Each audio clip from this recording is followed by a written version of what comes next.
Welcome to Heroes First Podcast, sponsored by Fund the First, the nation's leading verified crowdfunding platform for first responders, military, and medical professionals. And now, your host, broadcasting from Long Island, New York, Robert Garland.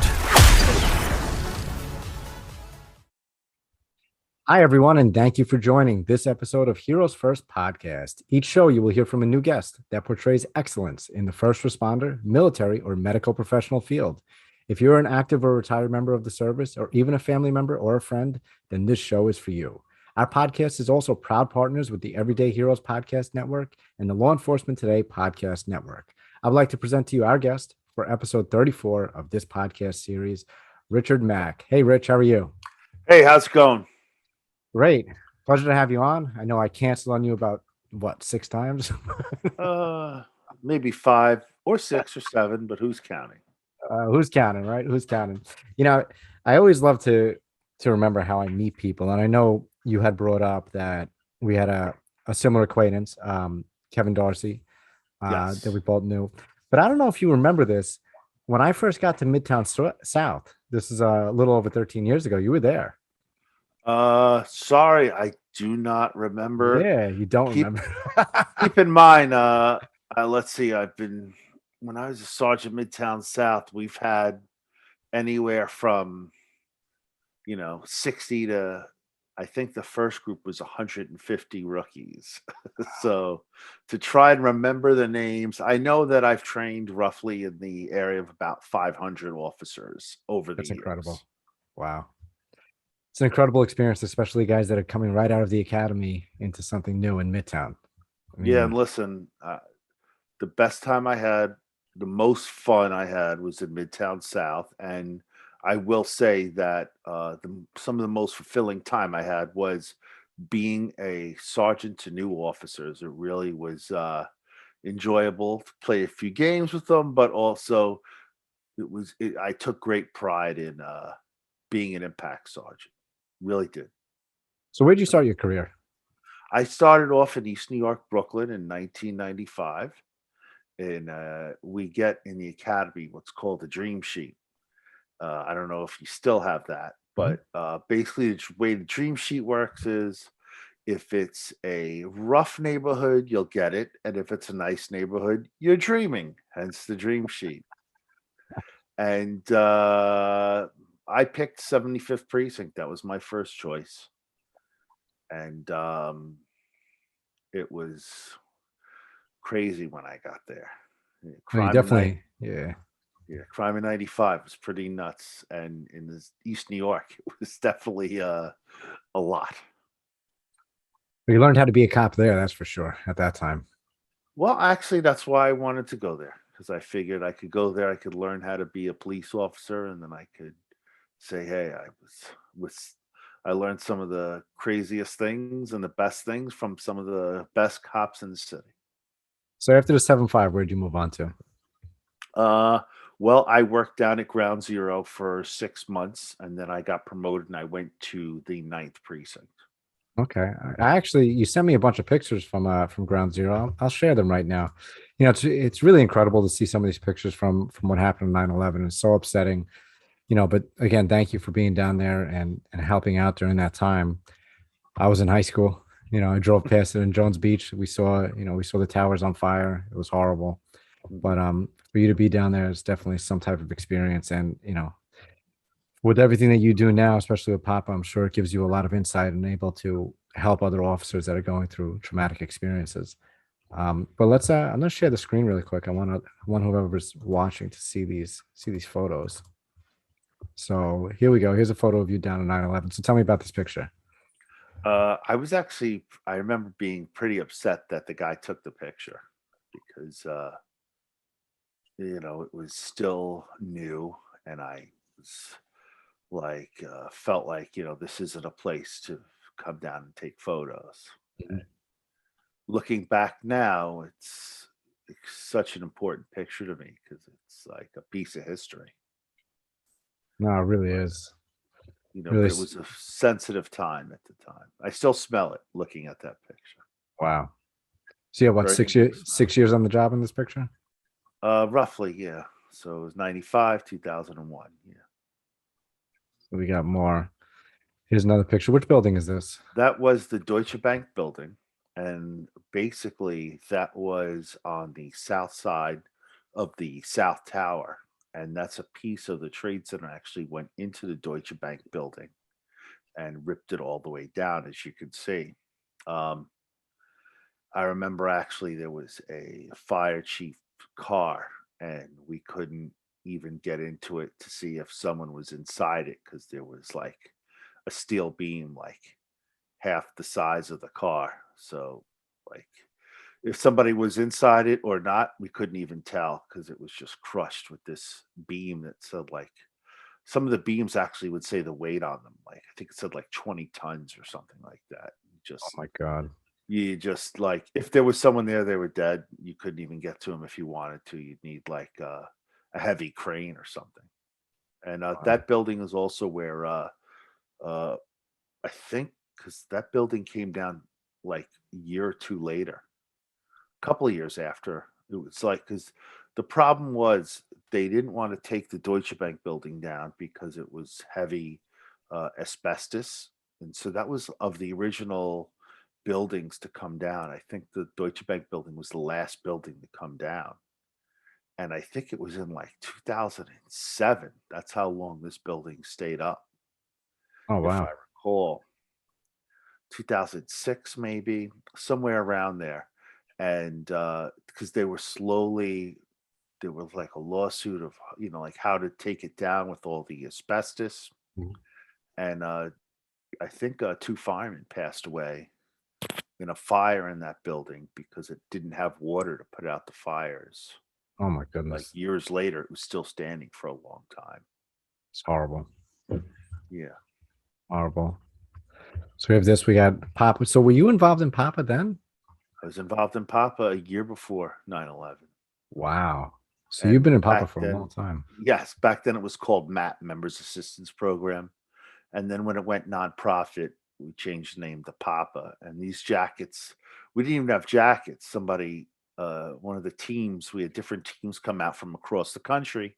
And one of the teams actually, when they came out on another visit, bought us jackets. So this is the Staten Island landfill. And the Staten Island landfill was very, very strange, unique place. So for those of you not from New York, New York City is five boroughs. It's like five counties, but with one government managing all five counties. And all the garbage in New York City went to the Staten Island landfill, and it wrapped up landfill operations only in like April of 2001. So it was still a very fresh landfill. And then after 9/11, they needed some place to bring all the material. So they brought it to the Staten Island landfill. And the ground was always wet because they needed to keep the dust from rising. So they would water the ground. But because it was a fresh landfill, the ground would always bubble up from the methane coming up from the ground. Oh my So goodness. it smelled, it was dirty. And so there were like like four main sections. You see those two little kind of tent buildings on the right side of your Yep. screen there? Hmm. Similar. So what would happen is that big truck would pick up big pieces of steel and it would put it under that giant tent on the left. And officers would sift through it for body parts. And Wow. then smaller parts would be in a different area, and then real tiny parts would go on these conveyor belts that were in those tents. And the officers would just look through, you know, thousands and thousands of little pieces looking for a body part or something important. Wow. It's horrible. So we got an aerial view right here. This is an aerial view. I don't recall even how I got it, but it gives you a very good perspective on how big the area is. that was the Deutsche Bank building. Is that picture you saw earlier? Is This to the right here. left? Yes, that's it. So that stayed up for years after 9/11 because there was such concern about asbestos in the building and taking it down and causing more problems with lawsuits. Oh. So I will say this: if you go back to that Oh yeah, picture, I'll go back. Yeah. so um, one of the worst part about 9/11 became also the greatest part about 9/11, which was for all the people that died. Uh, it was one of the greatest rescue operations in the history of the United States. 25,000 people were in the World Trade Center. And by divine intervention or whatever, most of those people that escaped in the middle went towards the exits, were towards the bottom of your screen, which is Church and Church Street or Church Avenue, I can't remember. And towards the upper part of where the disaster occurred, that is the West Side Highway. And fortunately, I mean, the towers were falling. They fell mostly in place and to the west side, while people evacuated mostly to the east side. That So was almost pure luck. yes, and they were designed. They did kind of fall mostly in place, but they fell a little bit to the west, which is just to the upper middle of the screen. And yeah, that's about 17 acres of a disaster site. Oh my goodness. And these are some of the fire trucks that got completely destroyed. And that's a police car. Fort Pitt. I'm assuming, is that Pitt Street? Is that 7th Precinct? I believe so. Yes. Okay. Wow, look at this. Just completely. Those are all fire trucks. I think that one is a yellow cab though in the middle. Wow. Oh, he's got his Griffies on. Those are good sneakers. I have a video with this too, but Oh, do you? I haven't really looked at it in a long time. I probably should. And this row right here of crushed vehicles are all fire trucks. Holy cow. Every single one of these is a fire truck, except for maybe one or two ambulances. It's horrible. And I think that ambulance in the far right, that one, I think that's it in the 9/11 museum. Oh wow. Okay. All right. No, thank you for sharing these photos. It gives people different insight on what went on down there, and to have a firsthand encounter. It's sad. It Yeah, really and is listen, sad. a lot of people don't know about how bad the landfill really was. Yeah. It was a landfill, so it's disgusting. And we were up there for 12 hours at a clip, and they would give us food, and the food would just smell like you felt like you were Ugh. eating methane Oh my goodness. just from the smell and the dust and everything. Well, since we were bringing up Papa, I want to bring up. I want to get back into Papa really quick, Sure. and I have the website up here. So before you tell us what Papa is, what made you get involved? You know, I saw.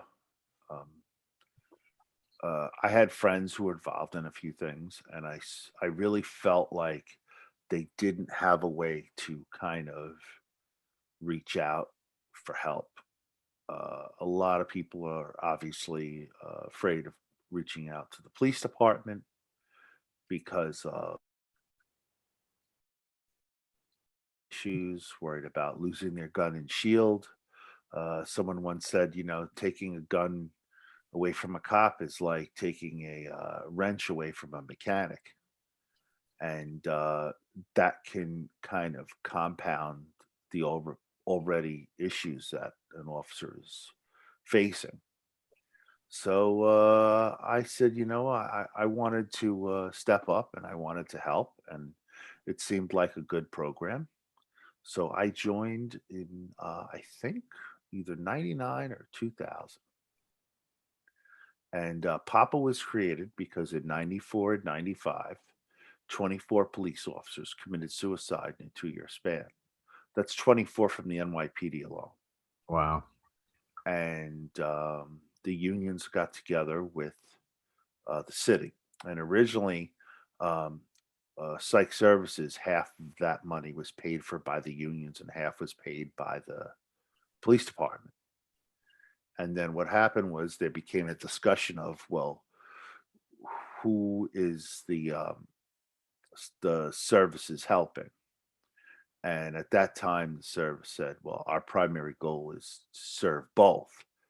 And they said, well, is your client the officer of the city? And in the end, their client is really the city.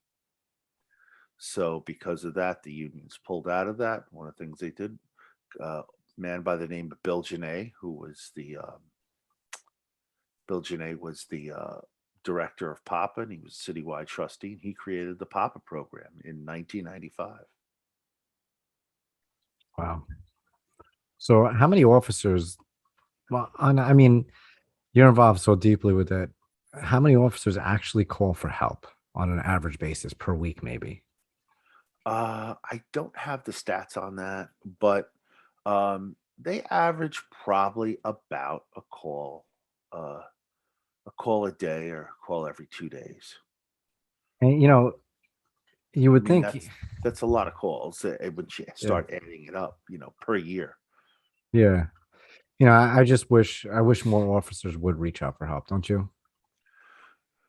You know, I look at it this way. Um, I kind of part of me says, officers reach out when they need help, but then the issue is, of course, of suicide. Mhm. And policing has a high rate of suicide, has a high rate of alcoholism in general, not just the NYPD. And it's a difficult thing, and it's very frustrating when you hear about an officer suicide.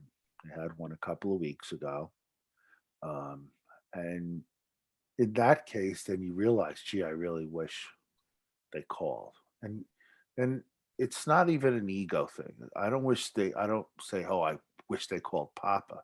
I just wish they got help. And I joined Papa because this is a great program. It's it's run by mostly volunteer officers who volunteer on their own time. We have an active line and we also have a retiree helpline. And the active helpline is 888 COPS COP. That's 888-267-7267. And we have a retiree helpline, and that's 1-800-599-1085. And there's a lot of retirees. I actually know more retirees that have committed suicide than have than active officers of who I knew personally.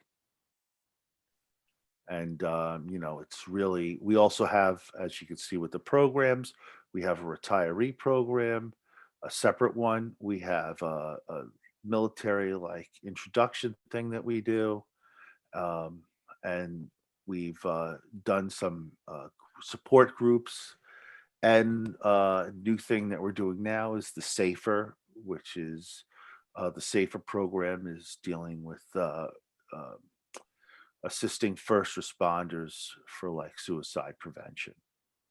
And for a while, we were also offering a free service to anyone who wanted it, any officer who wanted it, called the Assist Program, which is a New York State certified program that we were teaching for any officers that wanted it. You hear stories a lot, and it's tragic about these suicides, but you hear a recurring story, and I'm sure you've heard this before, where a unit comes down to the precinct, like Papa or EAU, and speaks to the group, right? Mm-hmm. And then all of a sudden that night, someone in that group commits suicide. You know, we've heard that before. It's happened throughout the country. How do we, how do we prevent that? How do we see some of these warning signs that people are going through? What triggers them when those things happen? Well, um, you know, I think back to even 9/11, and there's a lot of stats about officer suicide, and you know, more officers do commit suicide than are killed in line of duty, and that's been known for a while. I've been involved a little bit with the Blue Help and Karen Solomon. Blue Help is a national organization that tracks police suicides. And the main thing in those cases that I see is officers who are suicidal or having suicide ideology. They're not thinking clearly. And a lot of times they give signs. And the main thing that I've heard from other officers who got help is I called because my partner told me to call, which means they were showing signs. And sometimes they don't. I worked with an officer in strategic response group, Rodford Echeverria, and he knew I was in Papa. And, part of me always, wish that he had talked to me, or if he was afraid to talk to me, that he called. We're not the only police line available, but there's also regular suicide hotline preventions that he could have called. And, part of me is always, upset and sad that, Robert didn't get help that obviously he needed. And so, like, some of the things to look out for signs are people who are, you know, usually people who are suicidal will give hints. They will say things like, "Oh, I wish I wasn't living anymore." Or, sometimes I just wish I could go to sleep and not wake up.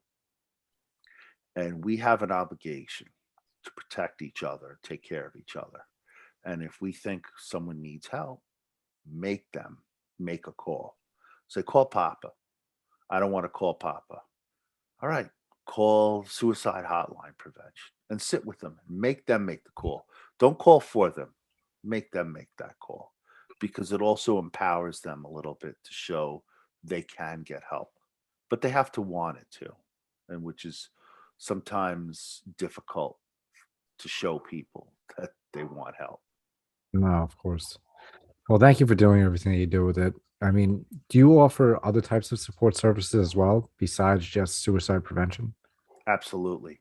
So Papa um, does a lot of training with we like I said, we do a veterans uh, support. When veterans come back, we go to the academy, we address the veterans, we address the new recruits, supervisors.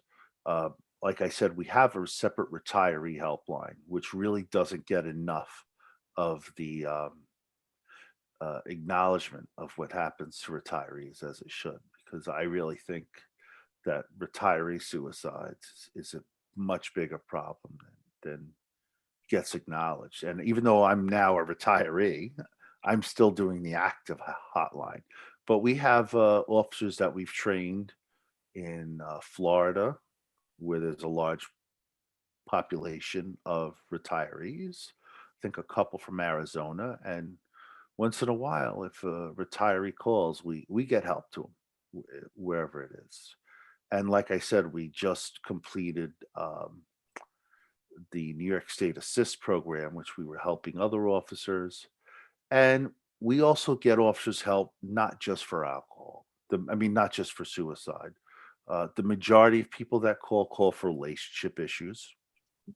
And we basically, the way Papa works is if somebody calls up for a relationship issue, we basically meet them in person and then we refer them to a clinician that specializes in relationship issues and is used to handling police officers, which is a different.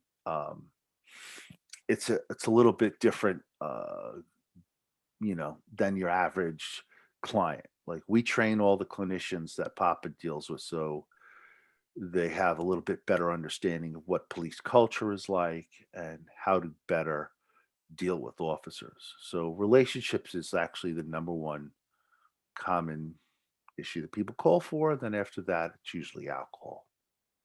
That's good to know because a lot of people, when they hear Papa, you think it's just about suicide. And Yeah. sometimes people they just need someone to talk to, and it is nice to have that. And I will tell you this, a lot of times I've worked a hotline and somebody just wanted to talk, Hmm. get it off their chest. And then the thing with Pop is, hey, if you don't want any further help, okay, goodbye, because that's Right. what Pop is about. It's reaching out. And like I said, once we even do the referral to a clinician, we don't know what happens after that. We're kind of like a bridge between police world and the clinical world. And it's just to kind of let officers know that Pop is a safe place and reaching out for help is safe as well. Again, thank you so much, and I'll share all this information on the video and in the subsection at the bottom, so people could see where to visit. We do have a lot of NYPD that do listen to the show, so it is good. Um, so so let's get back to your career for a moment. So after 9/11, you got promoted to sergeant, and you went to the Ninth Precinct, and you I were in did the old, 1 year, the old just night. the old. That's what I was gonna say. The old Ninth. Okay. I did Uh, the last roll call in the old night before we closed it down. really? The very last roll call. And then we moved into the fancy PSA 4 building, Right. Until the Ninth got their own place, which was yeah, when which did took like 4 or 5 years took a to while, right? rebuild it. Yeah. Yeah. PSA 4 is nice. It's huge. It reminds me of the movie Beverly Hills Cop when he's like a Detroit cop and he goes to see this fancy police station. Like when I first went in there, I was like, wow, this is like real police station. And it's where it's located. You would never expect it to be there. No, they had parking lot and a garage and Yeah. bathrooms that were clean, and they had a ping pong table in the lounge. Like it was like really nice and fancy. Yeah. I was like, this is Manhattan living. I came from like, East New York where fancy dining was like McDonald's. So after the Ninth, where'd you go to? Then I went to Midtown South. I got drafted into Operation Impact, which was the Ah, very first impact class, and that was January of 2002. I didn't realize it went back that far. Okay. Yeah, that was I'm sorry, January of '03. Okay. January of 2003 was the first impact class, and Midtown South had the largest impact class. They threw 150 officers from around this, the graduating class. 150 of them came to Midtown South, and it was an eye opening for all of us. To have to train all of them, to have to train one of me. Yes. You weren't one of my immediate supervisors. You were just there when I was there. But I do miss Midtown was a lot of fun, especially when Broadway was still Broadway before they closed it all down. Yeah, and then it's a shame because now I go to all the years that we spent really just cleaning up Midtown at 8th Avenue. Mhm.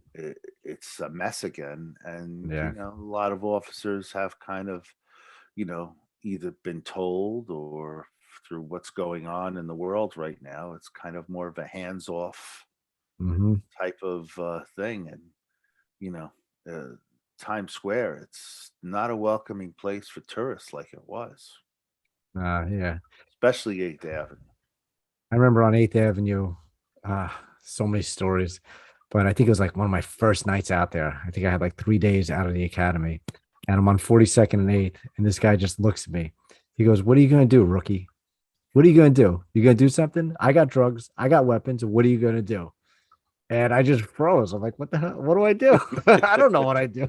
I you know? remember one of the first rookie officers like pulled a car over, and the guy wouldn't get out of the car, and he's like called me over. He goes, I got a problem. I go, what? He goes, I got a car stop. The guy won't give me his license, won't help, won't get out of the car. So I just walked over. I said, get out of the car or I'm pulling you out of the car. And he said, okay. And he got out of the car. We cuffed him and brought him back and gave him some summonses back to the station house, which just inconveniencing. But Yeah. it was some crazy, I was in Midtown for the steam pipe explosion in 41st Street. Hmm. That was crazy. A lot of shootings outside the nightclubs. Uh, Dallas BBQ. It was nuts over there. yeah, Dallas BB. But we used to have a lot more clubs in Midtown South. Right. That was always an experience. Late night brawls and China Club because Impact covered the South and Midtown North. Hmm. We had a lot of funny times at those places. A Miss lot of those days. characters late night. Oh yeah. Oh yeah. A lot of fixer posts too in the middle of nowhere. Yes, but like I said, I enjoyed it. I teach also at John Jay College, and I enjoy teaching aspect of it, and I enjoyed. I was able to walk away knowing that I um, taught these officers who I trained the best that I could, so that God forbid something happened, they had the best information, the best training. That when they're out on their own, I could sleep well at night. No, that's great. It really is great. So how do you, when you're teaching, so as a professor, you're teaching in college, how do you relay the difference? Because obviously there's a certain way you're going to talk to the cops out that come out of the academy, right? And you're going Mhm. to teach them a certain way on the streets. But how do you change that perspective and teach it to students now? So a big thing I like to do is first of all, I'm teaching all online, which Okay. is just I've been teaching all online at John Jay for they have some in person, but I've been teaching online steady for about the last, I'd say, 3, 4 years. Just unrelated to COVID. Just that's what I've been doing. Right. Like online teaching is kind of half where it's going, and that's where I'm going, or that's where the college is going. So one of the things that we do is something called a group discussion where we show video, and I like to have the students answer, "What would you do in that situation?" And a lot of times they'll watch the video and they won't answer the question. They'll, the officer shouldn't have done this. The officer should have just talked him down. And I try to, we can reply back. And my answer always is, okay, but what would you do in that situation? And a lot of times they just won't answer the question. Or some of them will come to an understanding. I think their minds do get open up in a class like mine where we kind of show scenarios and it's very easy to say the cops shouldn't have done this or that, but it's a lot more difficult to say what they would have done. And that's a lot of times some students will like to throw in, I would have de-escalated the situation. Well, that sounds great and dandy, but if you're in the middle of a fight, you can't just pull a timeout. Mhm. So I think listen, you're not going to change. I'm not there to change minds. I'm just there to kind of open up people's minds, students' minds into what policing is and try to understand things from the police officer's point of view. So how long have you been teaching? Since January of '06.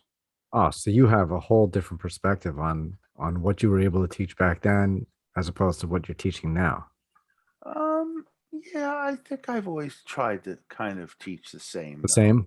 Okay. Yeah, I'm not there to try and you know, this is the way you need to think. And if people are out there, I've had students that are anti-police Hmm. students, and I'm not there to judge them for, I may disagree with them, but as long as they can do the work and write a good paper, they'll get a good grade, regardless of their thoughts on policing or action. But I feel that my job is to just try and give the police perspective, which I think opens up a lot of students' minds. I'm curious to hear like what they say, how they would de-escalate, because I mean, I remember times have changed, and when I first came on the streets, de-escalation was a group of people not listening, you take out your pepper spray, and whatever happens. Now you do that, forget about it. There's 30 lawsuits. You know, so what are these students? I mean, what do we teach? What's the best way of teaching? What's the best way of policing right now? Is there really an answer to that? Well, listen, policing of today, there's as long as I've always said this and I've always believed it. As long as you go out there and you really are doing the right thing, Mhm. and you'll be fine. And are people going to sue? Yes. And you know what? I'll be honest with you. I love the cameras now because It benefits us. 100%. Yeah. I mean, yeah, you get a few, you know, dopey officers that make mistakes, and listen, you're dealing with human beings. Human beings are going to make mistakes, but as a general rule, I think the videos have helped a lot more than they've hurt the Mhm. officers, because now you're getting, you know, you could have 10 witnesses that said one thing and the video shows something else. Right. No, of course. Of course. There's so many different videos that corroborate the story. There's the body cam, there's a video on the corner, there's somebody else videotaping. There's a million There's the different other videos. officers' body cameras, Yeah. Yeah, which that's are true. all linked now through Bluetooth technology. So now they know how many body cameras were in the area recording. Wow. It's incredible. Technology, technology, technology. So after Midtown South, did you get promoted to lieutenant out of there, or you transferred? In Midtown South, I worked in a couple of different units, borough peddlers, some Mhm. enforcement. I worked during the Republican National Convention 2004, which was dealing with a lot of protests as well. And then from there, I went to the 7-9 precinct for 2 years, Okay. back to Bed-Stuy, back to Brooklyn North. Okay. And I did midnights in Bed-Stuy, Fun.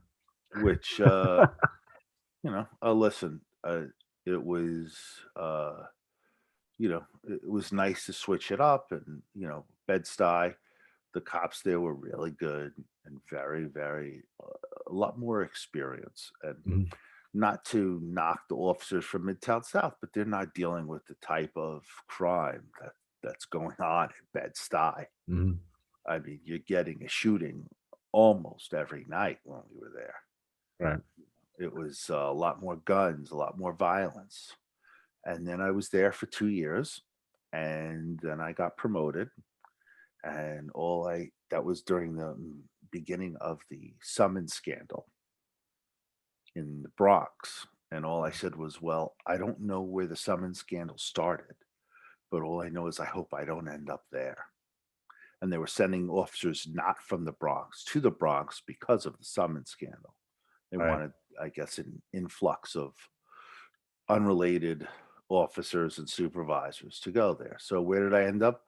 I ended up in the 40 precinct where the summons scandal started. Oh my goodness.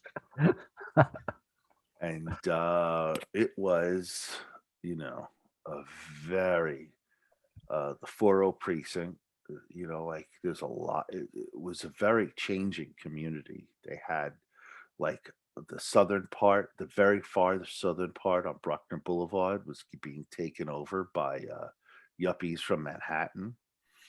And then you had a lot of people in the neighborhood who wanted to improve the neighborhood. And then you had, unfortunately, a sizable population of uh, people who grew up in a high crime area, and they established a lot of risk factors that brought them to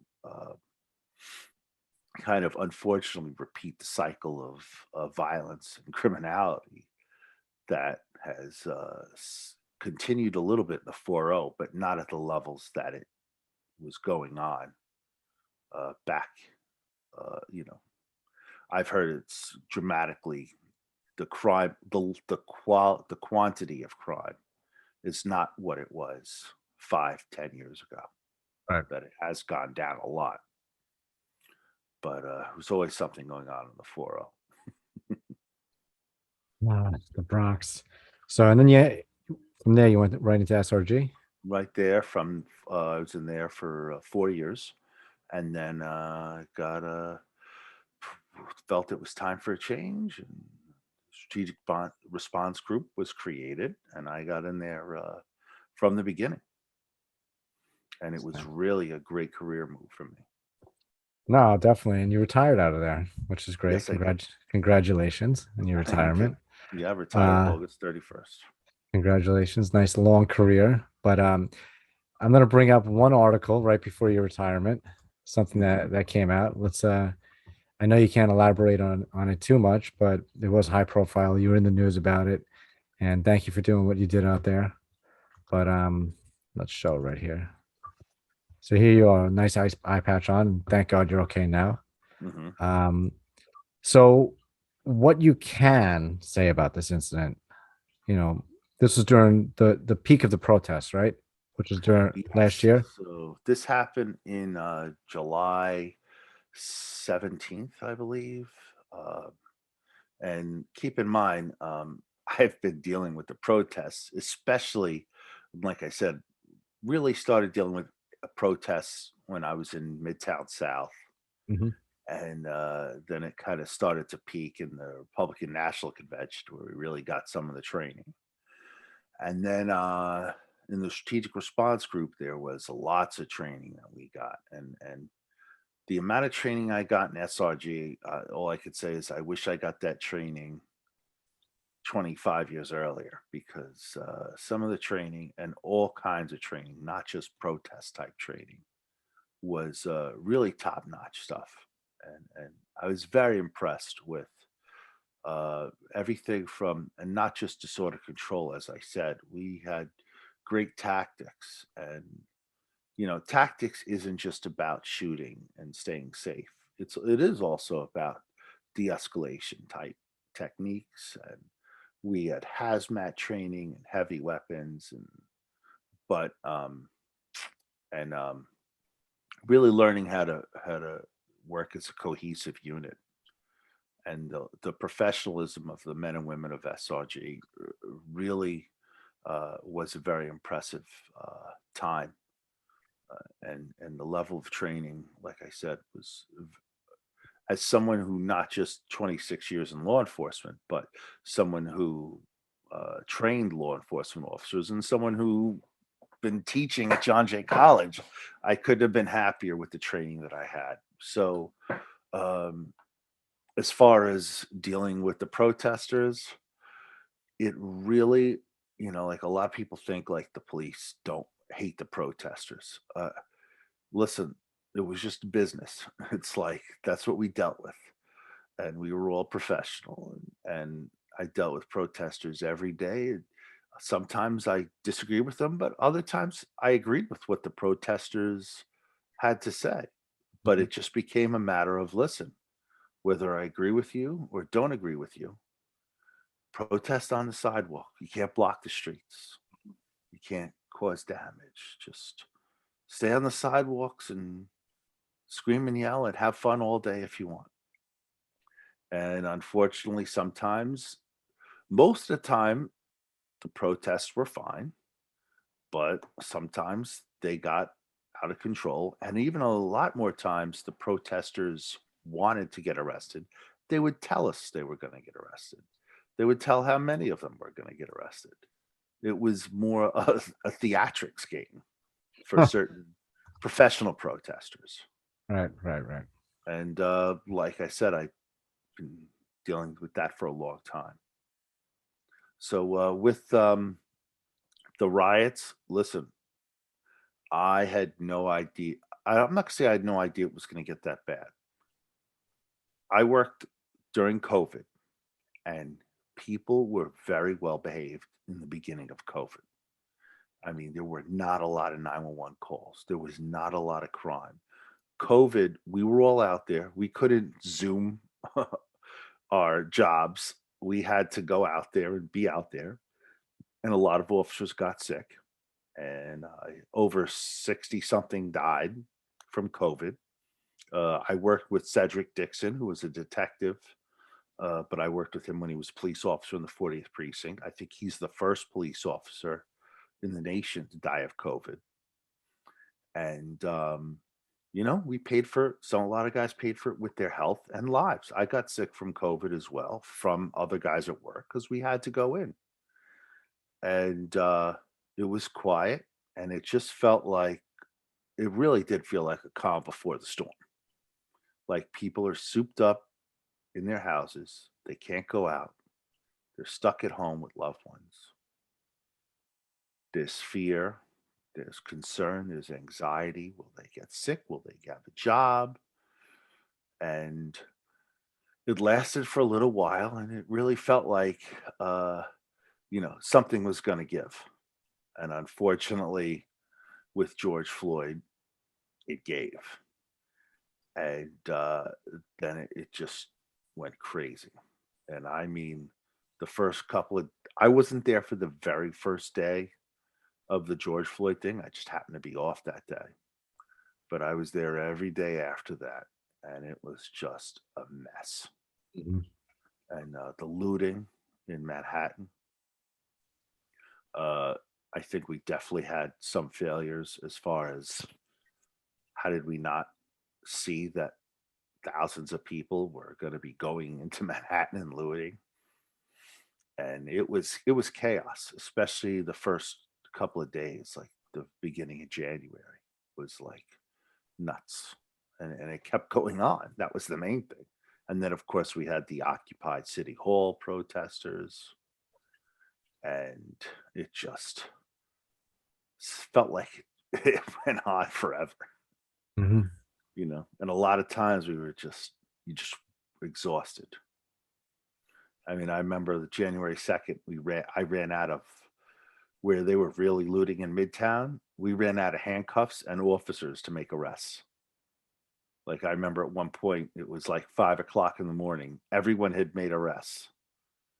And I saw the chief of department, chief patrol, excuse me, running across a side street at like 5:30 in the morning. And I ran after him and I helped him tackle these looters. And he's like, "Give me some cuffs." And I literally had given away. I had like two pairs, and I always kept like an extra pair or two in my bag. And I was like, we just had none left. Jesus. And I was like, and I didn't, there were no officers left. They all had made multiple arrests, and the looting was still going on at like that first like day at like 5:30 in the morning. And it was just like, oh, we have no officers left. We gotta do something. And then fortunately, like 2 days later, they realized, okay, maybe we need to shut down the bridges and the tunnels at night to prevent the looting. And they caught on, but it took like 2 days to kind of figure that out. Oh man, it was, I wasn't able to be out there, and I actually feel really bad about it. I was hurt. I'm still hurt, so I wasn't out there during the protests. But I thank everyone that was out there protecting everybody and doing what they need to do to make sure others were safe. Yeah. You know, so you've had a nice long career. You did a lot of incredible things, and I always like to ask this question: would you do it all again? In a heartbeat. There was, when I was a kid, I was born and raised in the city. I was actually born in Manhattan. My mother was born a child of a single mother.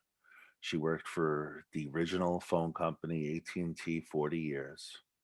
And there was nothing else I had ever wanted to do. I went out to college in California. I came back because I had,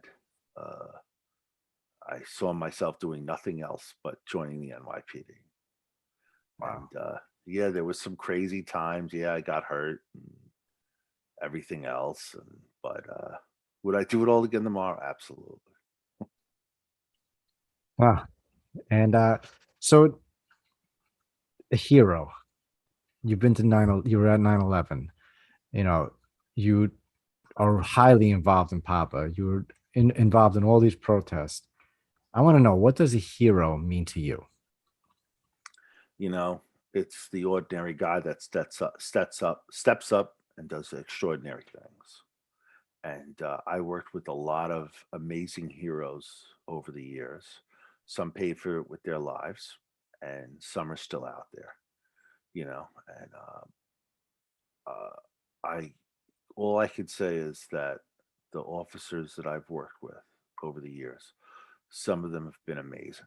And if they didn't suffer, and not all officers have suffered, but it's trauma. We deal with trauma over the course of a career in policing. The first I worked the first 2 months in the 75th precinct. We had an officer shot named Pete Burke, and then 2 weeks after that, or 2 weeks before that, we had the capture of the Zodiac killer, who was in New York. There was two Zodiac killers. One was in San Francisco, and then there was a copycat the late 80s and early 90s in New York. And we caught him, and it was crazy. And those senior cops that I was with, who I watched get shot at from the Zodiac thing, you get humbled by some of the amazing officers, that we've worked with over the years that have died. Even Dave Mahmood was one of my first FTU partners. Dave died of 9/11 illness, and he was a character. But he was from East New York. He kind of grew up around there, and his uncle owned a Key Food over on Fulton Street. Dave is a hero, but also his family, what they've had to go through, very heroic. They're just ordinary people who lost a father and a husband, and the list goes on and it's endless. But the best thing we can do is support the next heroic thing that the next officer does, and kind of not just pass the torch, but help them get through it. Because as tragic as 9/11 was, and all these other tragedies, there'll be another version of 9/11, or a mini version of it. The tragedy of, this is the anniversary 2 years, I think, of Brian Mulkeen. What happened with him. Yep. That was a friendly fire situation. I hate using that term, but I don't know what else to really call it. Blue on blue. What Brian has gone through has been terrible, and what his family has had to go through. And Brian's a hero, but his family is a hero as well for having to put up with such a difficult, tough situation. And the best thing that I can do is keep volunteering with Papa, or Fund the First, or Blue Help, or all these other organizations that continue to really help and support police officers who will always continue to go through some difficult times, especially now. Wow. Yeah. So one last question I like to ask before we end the show, and a little different, but have a little fun with it. So whatever pops into your head when I ask, just whatever that is, spit it out. If you were to have one superpower, what would it be? Would definitely be mind reader. Okay. And my simple answer for that is because I'm married.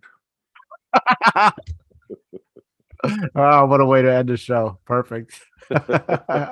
So for all our listeners, thank you for joining this episode of Heroes First Podcast. Richard, pleasure to have you on the show, and I will see you all next time. Thanks, Rich. Great. Thanks again. All right, bye. You've been listening to the Heroes First Podcast with Robert Garland. We hope you've gotten some useful and practical information from the show. Make sure to like, rate, share, and review. We'll be back soon, but in the meantime, make sure to visit fundthefirst.com and follow us on social media at fundthefirst. See you next time.